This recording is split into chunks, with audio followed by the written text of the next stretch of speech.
ગીર સોમનાથમાં સોમવારથી પવિત્ર શ્રાવણ માસનો પ્રારંભ થઈ રહ્યો છે। જિલ્લામાં આવેલા દ્વાદશ જ્યોતિર્લિંગ પૈકીના પ્રથમ એવા સોમનાથ મંદિર ખાતે દુનિયાભરમાંથી દર્શનાર્થીઓ શ્રાવણ માસમાં વિશેષ અવસરે દર્શન કરવા માટે આવતા હોય છે।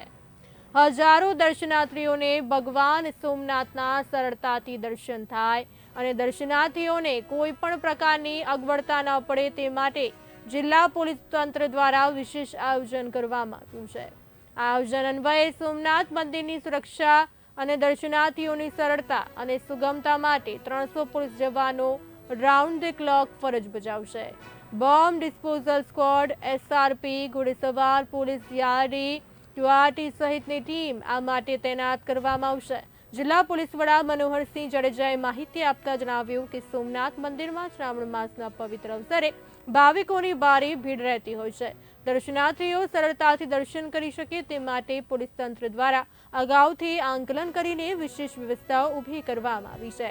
આ વર્ષે સોમનાથ મંદિરના પ્રાંગણમાં ખુલ્લી જગ્યા વધી છે, જેને લીધે દર્શનાર્થીઓની ભીડ પણ પ્રમાણમાં ઓછી રહે છે અને પોલીસ તંત્ર માટે ભીડને નિયંત્રિત કરવાનું પણ સરળ રહેશે અને દર્શનાર્થીઓ ઝડપથી ભગવાન મહાદેવના દર્શન કરી શકશે, તેમ જિલ્લા પોલીસ વડાએ વધુમાં ઉમેર્યું હતું। જાણો છો, સોમવારથી શ્રાવણ મહિનાની શરૂઆત થાય છે। સોમનાથ મંદિર ખૂબ જ ભક્તોની આવવાની શક્યતાઓ ગયા વર્ષે લગભગ 10 થી 12 લાખ જેટલા ભક્તો શ્રાવણ મહિનામાં આવ્યા હતા। આ વર્ષે કદાચ સંખ્યા એનાથી વધશે। સોમનાથ મંદિરનું જે આખું કેમ્પસ છે એ મોટું કરી દેવામાં આવ્યું છે ગયા વર્ષની કમ્પેરમાં, એટલે અમારી પાસે હોલ્ડિંગ એરિયા મોટો છે, પણ તેમ છતાં પણ ટોટલ અમે 300 પોલીસ અને 2 એસઆરપી કંપની સાથે રાઉન્ડ ધ ક્લોક મંદિરનો બંદોબસ્ત જાળવીએ છીએ। સાથે સાથે ક્યુઆરટીની ટીમ અને ઘોડેસવાર પોલીસની ટીમ આની સાથે સાથે આખી મંદિરની સિક્યુરિટી કરી રહ્યા છીએ।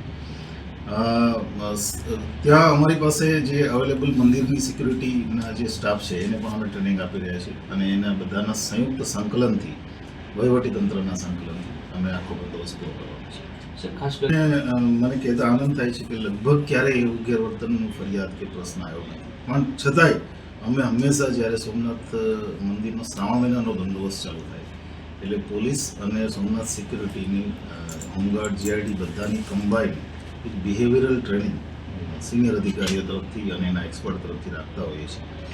સાથે સાથે જે પણ શિફ્ટ હોય એ શિફ્ટના ઇન્ચાર્જ એક સિનિયર મોસ્ટ ઓફિસર હોય છે, જેથી કરીને કંઈ પણ પ્રશ્ન હોય તો લોકલ લેવલે ત્યાંથી જ હેન્ડલ થાય। આ વખતે પાર્કિંગમાં થોડોક ચેન્જ આવ્યો છે, ખાસ કરીને વીઆઈપી પાર્કિંગમાં, જેના બાબતે અમે ઇન્સ્ટ્રક્શન્સ જે કરવાની છે એ કરી દીધી છે। 2-3 જાહેરનામા, કારણ કે સર્કિટ હાઉસ જવાનો જે રસ્તો છે એ વન વે કરવો પડે એવો જરૂરી છે, જેને કારણે તેને 2-3 જાહેરનામા 1-2 દિવસમાં બહાર પડી જશે અને એની અમલવારી પણ લોકોના સહયોગથી અમે કરી રહ્યા છીએ। ઘણા સમયથી સોમનાથના એન્ટ્રી જે કમ્પાઉન્ડમાં એન્ટ્રી ગેટ છે ત્યાં એક સ્વાગત કક્ષ બનાવવામાં આવેલું છે અને ત્યાં જ અમારી એક ક્વિક રિસ્પોન્સ ટીમ હોય છે, ત્યાં જ અમારી બોમ્બ ડિસ્પોઝલની ટીમ હોય છે, એટલે પોલીસની હાજરી ત્યાં સતત રહે છે।